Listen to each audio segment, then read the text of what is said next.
ეს არის დღის არხი რადიო იმედზე ნინი ხუგაშვილთან ერთად. მოგესალმებით, ეს არის დღის არხი რადიო იმედის ეთერში ნინი ხუგაშვილთან ერთად. ამჯერად ჩვენ ვისაუბრებთ წინასაარჩევნო გარემოს შუალედური ანგარიშის შესახებ, ასევე ცესკოს თავმჯდომარესთან და არასამთავრობო ორგანიზაციების წარმომადგენლების შეხვედრის დეტალებზე, რომელიც ასევე საპრეზიდენტო არჩევნების მონიტორინგს მოიცავს და ამჯერად ღია ეთერში სტუმრად მოვიწვიეთ საიასაღმოსრულებელი დირექტორი ირმა პავლიაშვილი, ორგანიზაციისა, რომელიც სწორედ დღეს წარადგინა შუალედური წინასაარჩევნო, ვთქვათ, მონიტორინგის ერთგვარი შედეგები და მოდით მოვისმინოთ მოსაზრება, რაზე აკეთებს საია ძირითადად აქცენტებს. მოგესალმებით, ირმა, უღრმესი მადლობა, რომ ამ ძალიან გადატვირთულ პერიოდში გამონახეთ დრო ჩვენ და სტუმრობისთვის. მოგესალმებით, მივესალმები მსმენელს, მადლობა მოწვევისთვის, ნამდვილად მნიშვნელოვანია პროცესში საზოგადოების ინფორმირება იმასთან დაკავშირებით თუ როგორ მიმდინარეობს წინასაარჩევნო პერიოდი, რა ტიპის დარღვევებს და რა ტიპის ტენდენციებს ვიკვლევთ ჩვენ და შემდგომ უკვე ამაზე საარჩევნო ადმინისტრაცია იქნება ეს თუ სხვადასხვა უწყებები, რომლებიც ჩართულები არიან ამ პროცესში წარმოადგენს საჩივრებს და რა რეაგირება მოყვება ძირითადად. რა შევიდა შეფასებაში, მოდით განვიხილოთ, რა პერიოდს მოიცავდა, ჩვენ პერიოდულად მქონდა შესაძლებლობა რომ მიგვედევნებინა თქვენი თქვა აქტივობებისთვის თვალყური და ამჯერად რა პერიოდს მოიცავდა, რა საკვირდებოდით, რა ძირითადი მიგნებები გამოვლინდა, სად დაინახეთ ხარვეზები და რა არის ძირითადი რეკომენდაციები, საინტერესოა ასევე რამდენი შეიცვალა ტენდენცია სხვადასხვა საკითხთან მიმართებაში. პერიოდი, რომელიც ამ ჩვენ შეფასებაში მოხდა, ეს ეხება უშუალოდ წინასაარჩევნო პერიოდს და საიამ დაკვირვება 1 აგვისტოდან დაიწყო, მანამდე არაფორმალურად, მანამ სანამ არჩევნები გამოცხადდებოდა, საარჩევნო გარემოს ვაკვირდებოდით და უშუალოდ უფრო ადრე ივლისიდან ვართ უკვე ჩართულები ამ პროცესში და როგორი იყო სამზადისი? როგორი იყო სამზადისი და მაგალითად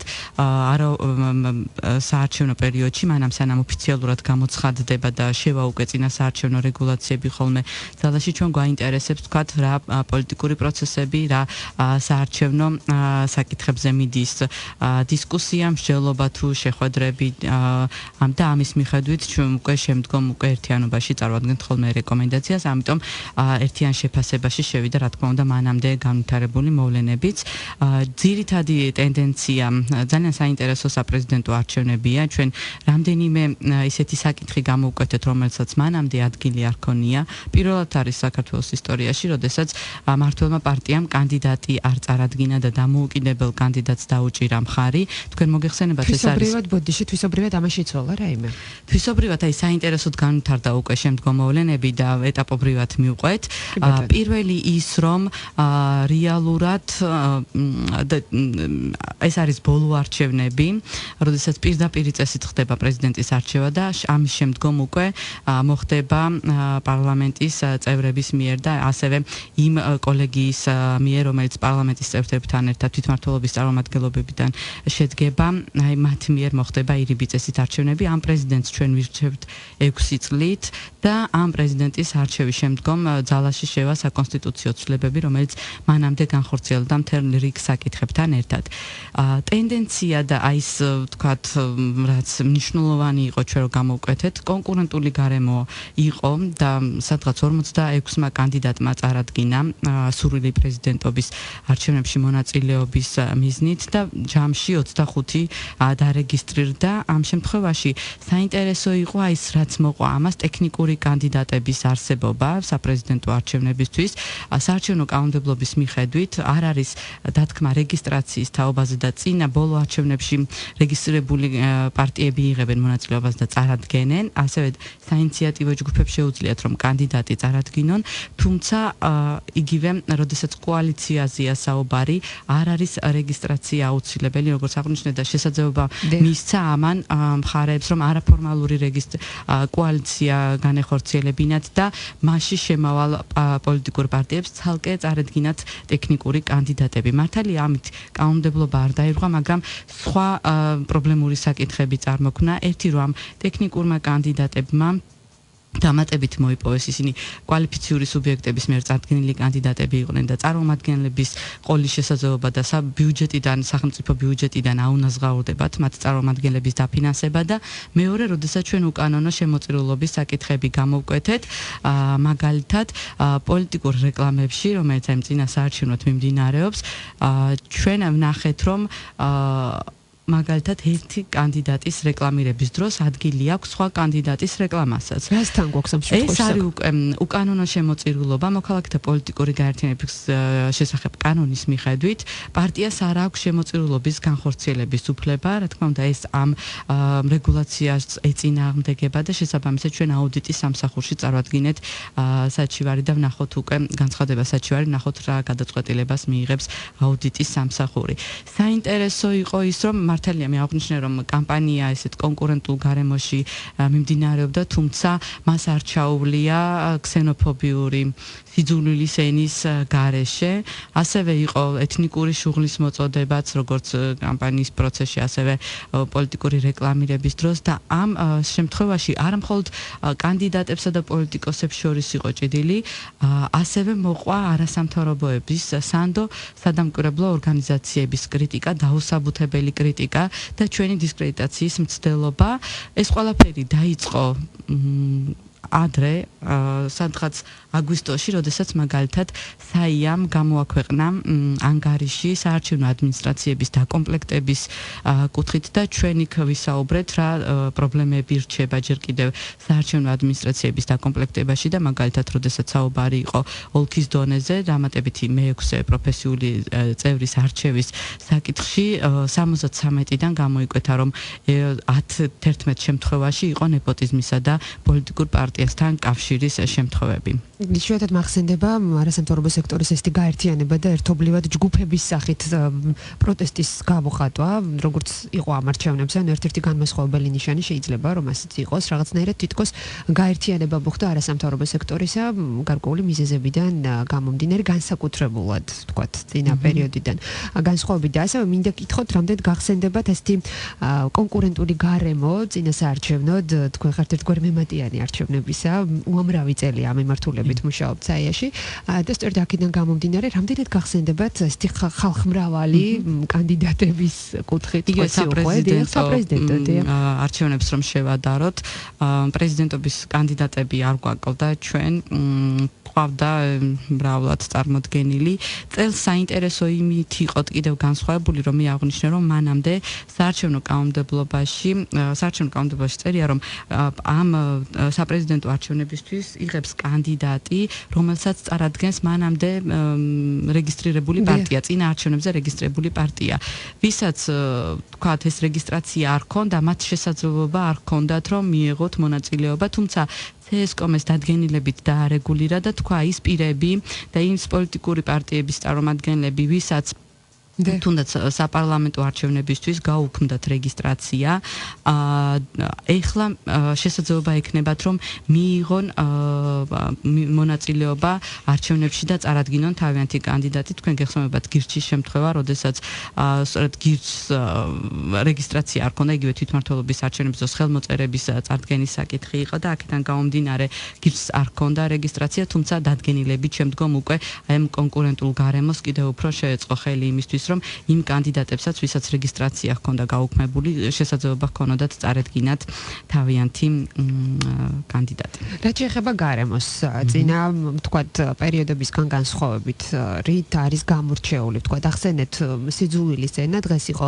სწორედ მედია მონიტორინგის შედეგებით, საიდანაც აღმოჩნდა, რომლის მიხედვითაც რომ ტელე და რადიო თქვათ ეთერებიდან გადაინაცვლა უფრო მეტად ბეჭდურ მედიაში, ანუ გარკვეულწილად სახეცვლილი გამოვლინდა. შესაბამისად არის თქვათ პროგრესი ტელე და რადიო მიმართულებით. როგორია თქვათ თქვენი ანგარიშის დეტალები ამასთან მიმართებაში? ჩვენი ხედვითაც ამან გადაინაცვლა არა მხოლოდ ეხლა ჩვენ ძირითადად სოციალურ ქსელებს ვამონიტორინგებით, მონიტორინგებდით, შესაბამისად ბეჭდური მედიიდან შეიძლება ითქვას, რომ სოციალური ქსელები საკმაოდ დატვირთული არის სიძულვილის ენის გამოყენებით და ის გარკვეული კამპანიური ბრძოლა ჩვენს წინააღმდეგაც სოციალურ ქსელებშიც აისახა და არაერთი ანგარიში შეიქმნა, რომელთა მიხედვითაც და რომელთა იმას რა ქვია ინფორმაციების დაკითხვით და მათი სტატუსების გაანალიზებით ნათლად ჩანს თუ როგორი დისკრედიტაცია მიმდინარეობს არასამთავრობო ორგანიზაციების, ის კი არა პერსონალური შეურაცხყოფებითაც კი არის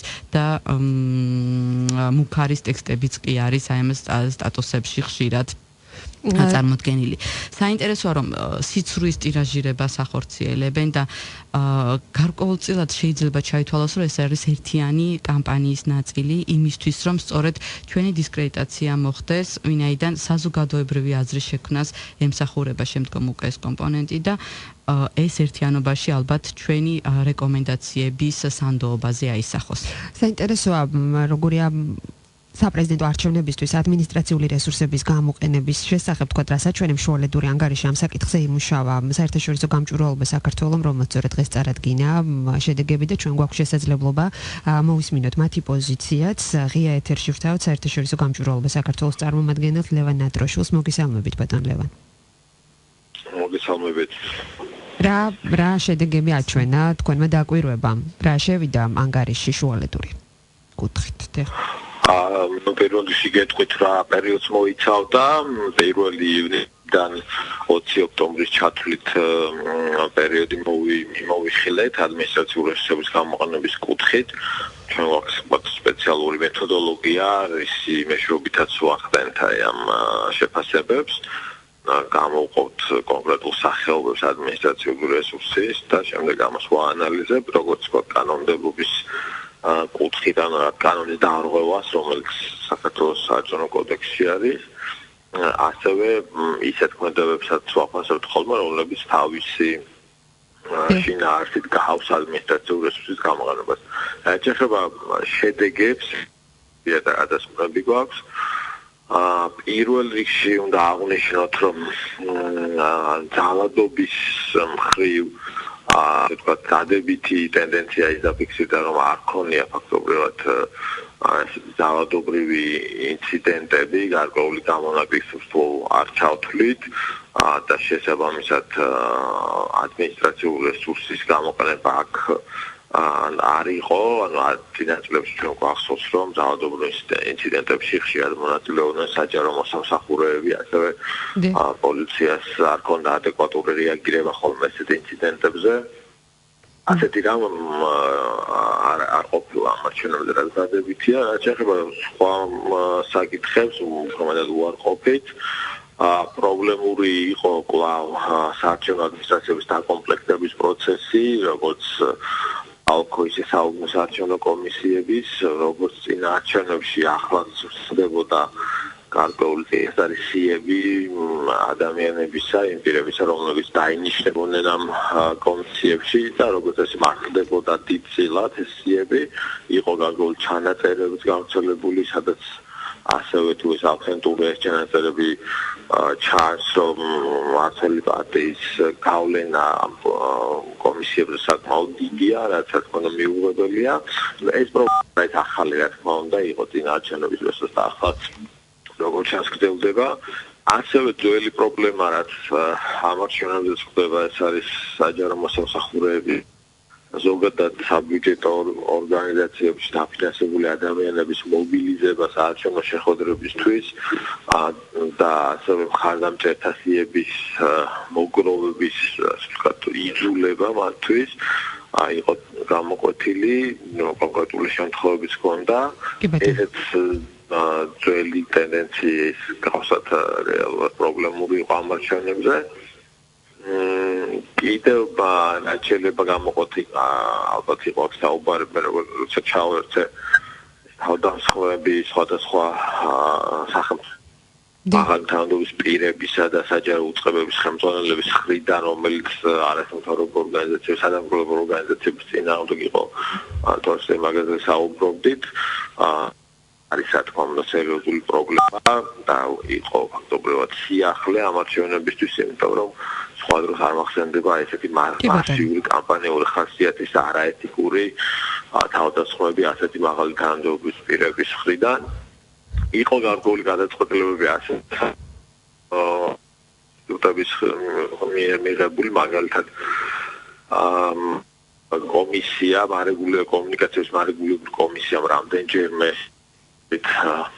გაუგებარი გადაწყვეტილება მიიღო და კანონთან შესაბამისი კომისიის გადაწყვეტილებები საზოგადოებრივი აზრის კვლევის საკითხებთან და რამდენიმე პოლიტიკური რეკლამის შეფასების დროს ვფიქრობ რომ იქ შეიქმნა შავიზლება, რომ მიკერძოებულად განმარტავდა ამ საკითხებს და ჭრილი ადგებოდა ზოგადად საარჩევნო გარემოს.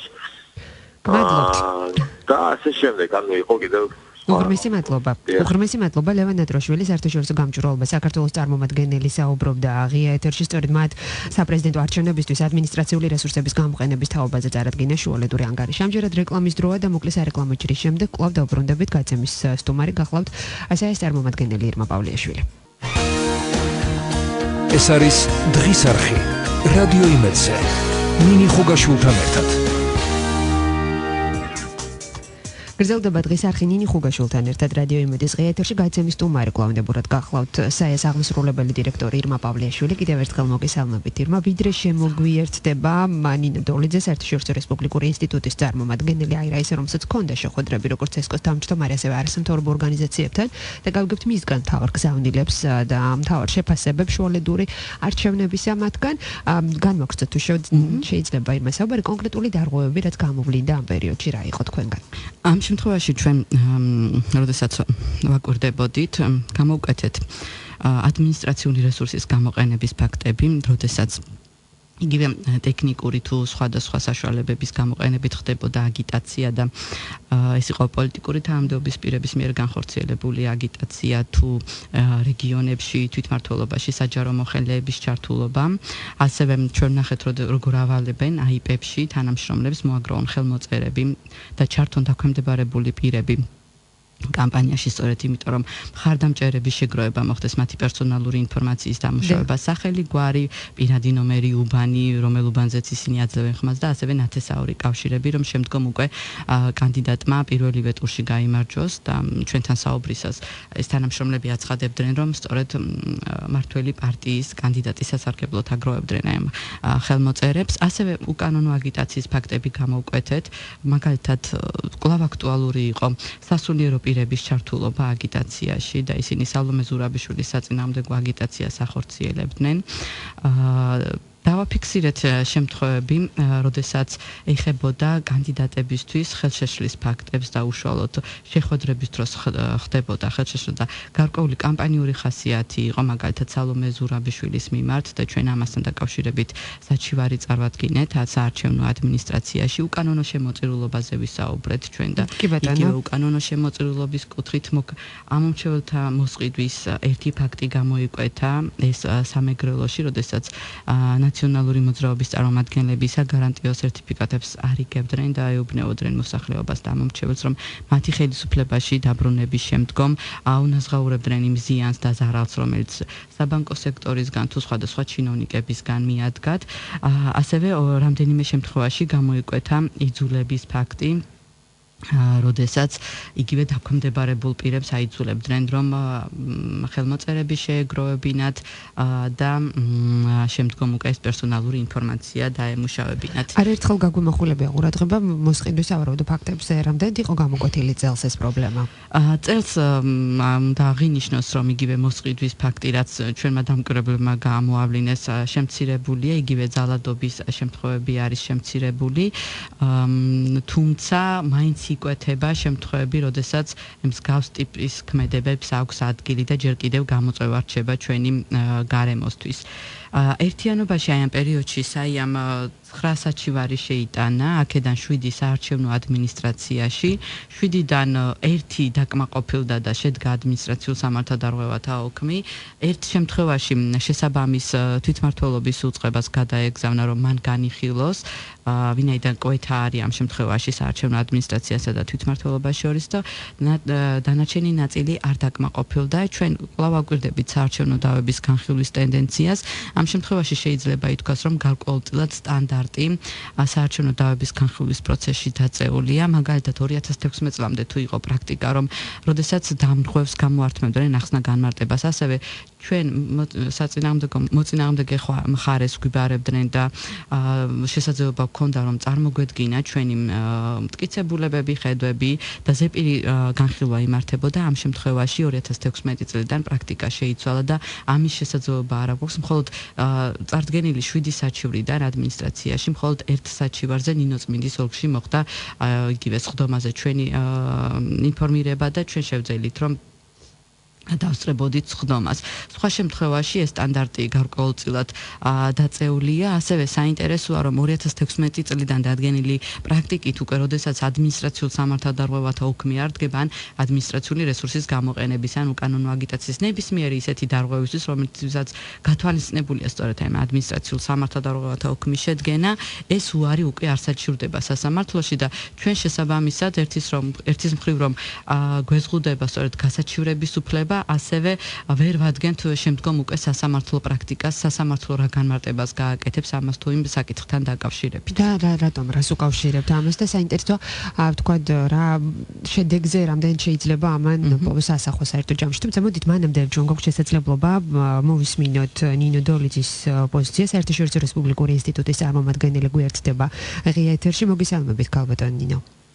გამარჯობათ, მოგესალმებით. მადლობა რომ იღებთ გადაცემაში მონაწილეობას. თქვენ გქონდათ შეხვედრა დღეს როგორც ცესკოს თავმჯდომარესთან, ასევე არასამთავრობო ორგანიზაციების წარმომადგენლებთან. რა არის მთავარი აქცენტები, რა არის რა გამოვლინდა, რა იყო თქვენი მთავარი საუბრის თემა?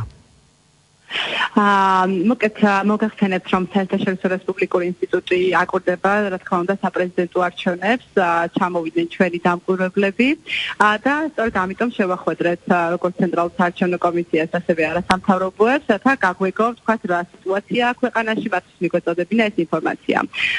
ცენტრალურ საარჩევნო კომისიის თავმჯდომარემ ქალბატონმა თამარმა ისაუბრა იმ პროცედურებზე, რაც ცესკომ ჩაატარა წინასაარჩევნო პერიოდში და რამდენად მზადყოფნაშია ცესკო ამ არჩევნებისთვის, უფრო ტექნიკური სახის ინფორმაცია მოგვაწოდა. ხოლო რაც შეეხება არასამთავრობოებს, მათ უმეტად აქცენტი გააკეთეს წინასაარჩევნო პერიოდში არსებულ თქვათ სიტუაციასთან დაკავშირებით. რა ტიპის კამპანია მიმდინარეობს, რამდენად აქტიურია, თუნდაც ისაუბრეს იმაზე, რომ ამის თქვათ არასამთავრობოებთან დაკავშირებით რაღაც დაპირისპირებაც იყო მათ წინააღმდეგ, მოკლედ ასე. კი ბატონო. კი ბატონო, ამის შესახებ ჩვენ დღეს ვსაუბრობდით კიდეც გადაცემაში არასამთავრობოების პოზიციის მოსმენის შესაძლებლობა ჩვენ გვაქვს, ამიტომ თუ შეიძლება რა არის ის ძირითადი აქცენტები, რაზეც აი დღეს არჩევნებამდე რამდენიმე დღით ადრე ამახვილებს ყურადღებას. ჩვენ რამოდენიმე მიმართულებით გავამახვილებთ ყურადღებას. პირველ რიგში რამდენად თანასწორი იქნება საარჩევნო გარემო არჩევნების დღეს. ასევე ყურადღებას გავამახვილებთ თქვა საარჩევნო ადმინისტრაციის წევრები, უშუალოდ უბნებზე კომისიის წევრები, რამდენად ეფექტურად ჩაატარებენ არჩევნებს და რამდენად მიუკერძოებლები იქნებიან ისინი. და ასევე რა თქმა უნდა განსაკუთრებულ ყურადღებას გავამახვილებთ შედეგების თქვათ შეჯამებაზე, საჩივარ განცხადებების თქვათ შეტანა და შემდეგ მათი განხილვა როგორ მოხდება. კი ბატონო, უღრმესი მადლობა ნინო დოლიძე საუბრობდა საერთაშორისო რესპუბლიკური ინსტიტუტის წარმომადგენელი. ღია ეთერს ვუბრუნდებით კვლავ სტუდიაში ირმა პავლეაშვილი, საერთაშორისო დირექტორი. ქალბატონო ირმა, ვიდრე დავასრულებთ გადაცემას, რამდენიმე წუთი გვაქვს დარჩენილი, ამიტომ მინდა რომ გამოვიყენოთ დრო გარდა იმისა, რომ შევაჯამოთ ჩვენ დღევანდელი საუბარი, ასევე კონკრეტული რეკომენდაციებიც გავცეთ პარტიებს, გავცეთ თანამშრომლებს საჯარო სამსახურში დასაქმებულებს, გავცეთ იმ პირებს, ვისაც შეიძლება ამ პერიოდში შეექმნას გარკვეული ტიპის პრობლემები.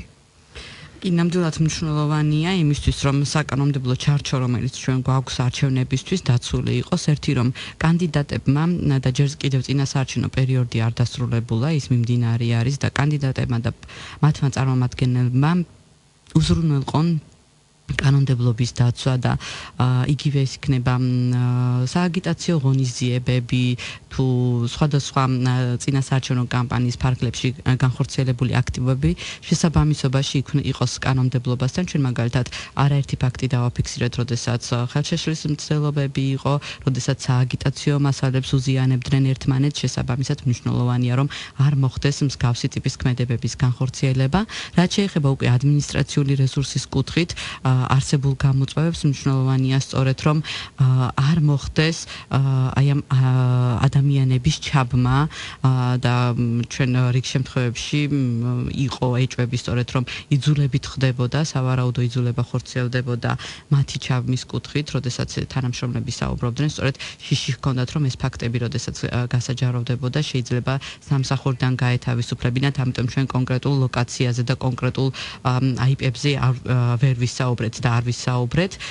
Შემდგომ ეს როდესაც საუბარია იგივე იმ უწყებების მხრივ გაცემულ რეკომენდაციებზე, რომლებიც ჩართულები არიან და ადმინისტრირებას უკეთებენ სწორედ საარჩევნო პროცედურების დაცვას, მნიშვნელოვანია რომ პროცედურები კანონთან შესაბამისობაში წარიმართოს და ამომრჩეველ შესაძლებლობა ჰქონდეს ხმა მშვიდ გარემოში დააფიქსიროს, თავისი არჩევანი მშვიდ გარემოში გააკეთოს. კი ბატონო, გაცემის მიწურულს მატყობინებად რომ ჩვენ გვაქვს შესაძლებლობა მოვისმინოთ ლევან გოგიჩაიშვილის მოსაზრება, როგორია მათი თქვა შეფასება, როგორც შანსებისა მიუხედავად იმისა, რომ საპრეზიდენტო კანდიდატი ოფიციალურად მმართველ გულს არ ყავს წარდგენილი.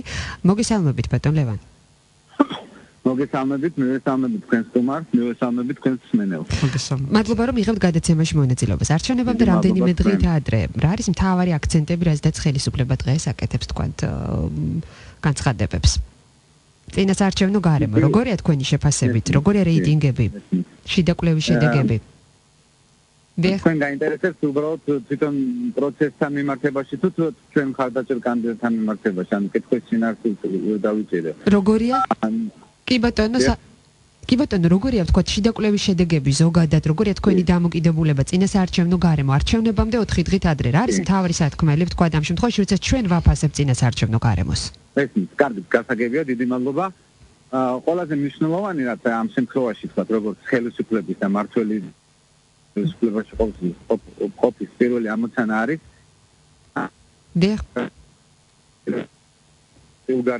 პლურალისტურ გარემოში, რომ ყველა რაც კონდეს საშუალება იქნება, რეკლამა იქნება, თქვა კამპანიის ჩატარება იქნება საშუალებაზე გვაქვს, ხო? ამ ბოლო თვენახევარმა აჩვენა, რომ ამ ფუნქციას თავისთავად ხელისუფლებამ გაართვა, იმიტომ რომ კამპანიები იყო მშვიდი, კამპანიები იყო წყნარი, განსხვავებით თქვა უფრო ეს აგრესია უფრო მოდიოდა თქვა ოპოზიციური პარტიიდან, ერთზე აქ საუბარი ხა. დანარჩენთან თქვა რაღაცა ისეთი განსაკუთრებული პრობლემები არ ყოფილა, ეს კამპანია რომელიც არის ფილისწამებლური, ძალიან არასასიამოვნო, რაღაცა ცოტა დესტაბილიზაციის მომენტის გაჯერებული და აი თქვა სურვილით ხო გაჯერებული რაღაცა მომხდარიყო, მაგრამ საბოლოო ჯამში ადმინისტრაციამ მათ პროცესს თავი გაართვა, რა თქმა უნდა, ეხა არჩევნები ძალიან მნიშვნელოვანი დღე არის, იმიტომ რომ ვინცაც ესმის არჩევნები. არჩევნების დღე და არჩევნებრივი პროცესი ორი სხვადასხვა რამ არის, ეს ორი განსხვავებული ბუნებით ძალიან განსხვავებული რამ არის. არჩევნების დღე თავის არჩევნების დღემდე პროცესს თავის სპეციფიკა აქვს. რამდენად აქტიური იქნება მოსახლეობა? ერთი ამე შეგვიძლია ვთქვათ, რომ არც ერთი ადამიანი ხმა არ დაიკარგება. არც ერთი ზედმეტი ბიულეტენი არ აღმოჩნდება ყუთში და თუ რამე კანონდარღვევას ადგილი ექნება, მინდა გითხრათ, რომ არანაირი ხელის დაფარება, არანაირი შეღავათი არავის არ ექნება, ყველა უმკაცრესად იქნება დასჯილი, იმიტომ რომ არჩევნები არის ძალიან მნიშვნელოვანი რაღაცა, ადამიანები მიდიან, საკუთარ არჩევანს აკეთებენ, პროცესში იღებენ მონაწილეობას, აი ამ პროცესს პატივისცემა ჭირდება, ამაზე თქვათ ხელის შემხები ძალიან ძიმედ უნდა დაისაჯეს, ამაზეა საუბარი. უღრმესი მადლობა. რაც შეეხება ჩვენს მიმართულებას, ჩვენ დარწმუნებულები ვართ და დღევანდელმა შეხვედრამ კიდევ უფრო მეტიათ ამის мотиваცია მოგვცა, დღეს იყო შეხვედრა თქვენიცით, წარდგენა იყო ბოლო კანდიდატის, რომელსაც ჩვენ მხარს უჭერთ. ჩვენ დიდი იმედი გვაქვს და დარწმუნებულები ვართ, რომ ჩვენ პირველ ტურს მოვიგებთ. კი ბატონო, უღრმესი მადლობა. ბოლო პერიოდი ჩვენი შეფასებით ამ მოცემულობას იძლევა, მაგრამ ყველაზე მნიშვნელოვანი მაინც არის 28, ეს არის არჩევნების დღე.